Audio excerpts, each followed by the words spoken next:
teman-teman, saya Muhammad Satria dalam Warta Cendekia. Saat ini saya berada di Gedung Juang yang ada di Tambun. Nah, Gedung Juang ini merupakan tempat bangunan bersejarah dan di dalamnya juga terdapat berbagai koleksi peninggalan para pejuang. Gedung Juang ini merupakan saksi bisu perjuangan para pejuang yang ada di Bekasi dalam memperjuangkan kemerdekaan Indonesia. Dari kejauhan, arsitektur putih yang khas ini sudah memanjakan mata. Selain halaman yang luas, di sini juga terdapat fasilitas modern seperti pocadi atau pojok baca digital. Bagi Anda pecinta sejarah, setiap sudut gedung ini menyimpan cerita, mulai dari prasasti hingga detail bangunan yang masih terjaga keasliannya.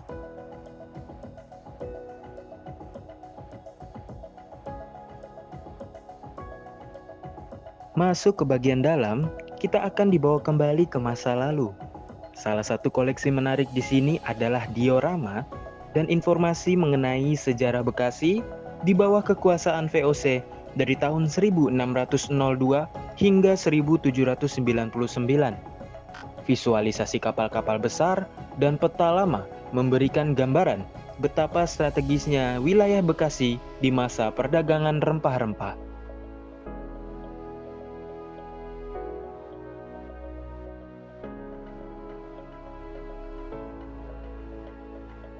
Museum ini juga memperkenalkan tokoh-tokoh kunci seperti Jan Pieter Zoetjen serta lini masa sejarah yang tertata rapi.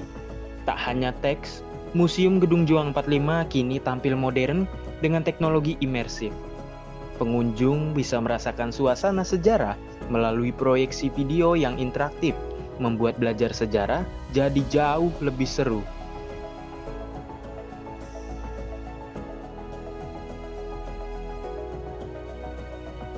Tak kalah menarik, museum ini juga mengulas masa prasejarah, masa kerajaan Tarumanegara dengan berbagai penemuan prasastinya, hingga pergerakan nasional melalui Sarekat Islam Bekasi.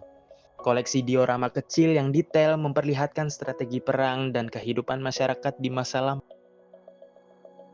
Kami juga sempat berbincang dengan petugas di sini untuk mendalami lebih jauh tentang perawatan dan antusiasme para pengunjung. Baik, dengan Bapak siapa? Mulia Dharma. Bapak Mulia Dharma. Oke. Saya ingin mengajukan beberapa pertanyaan. Menurut Bapak, kira-kira apa sih hal yang mendorong para pengunjung untuk datang di Gedung Juang Bekasi ini? Satu, mengenal sejarah, karena terus terang di Bekasi sendiri kan museum itu sangat jarang. Ya. Kebetulan Museum Gedung Juang ini paling strategis. Ya. Baik. Untuk selanjutnya, kira-kira harapan Bapak ke depannya untuk Museum Gedung Juang 45 ini apa kira-kira?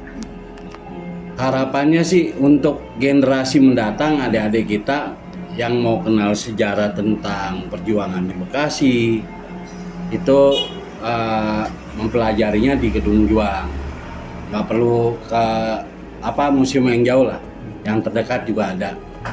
Berarti intinya bahwa Museum Gedung Juang ini sangat strategis dan sangat layak dikunjungi bagi para generasi muda, terutama yang ada di daerah Bekasi. Ya.